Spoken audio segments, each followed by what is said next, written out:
England के उत्तर में एक प्राचीन जमींदार ताल्लुके का मकान है जिसका निर्माण काल सन 1370 था।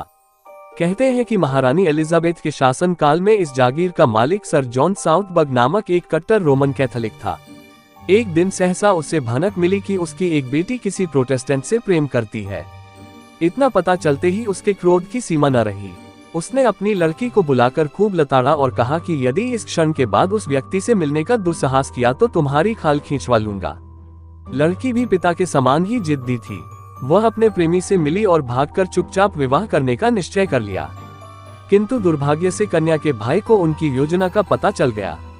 एक दिन संध्या होते ही लड़की का प्रेमी अपने साथ दो मित्रों को लेकर उसे लेने पहुंचा। सहस उन तीनों पर कुछ लोग टूट पड़े और उनकी हत्या कर दी। इस जघन्य कर्म करने के पश्चात कन्या के परिवार वालों ने कन्या को किसी विदेशी मठ में भेज दिया, जहां वह घुल घुल कर मर गई। लोगों का कथन है कि अब भी उसकी प्रेतात्मा अपने प्रेमी से मिलने आती है।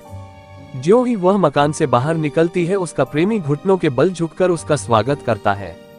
तत्पश्चात वह थोड़ी दूरी तक एक साथ चलते हैं और फिर आलिंगनबद्ध होकर सहसा अदृश्य हो जाते हैं। इस मग्न जोड़े की विफल प्रेम कहानी का प्रमाण कुछ वर्ष ही तब मिला जब उस मकान के पास खुदाई की गई और उस स्थान से 3 ठठरियां निकली।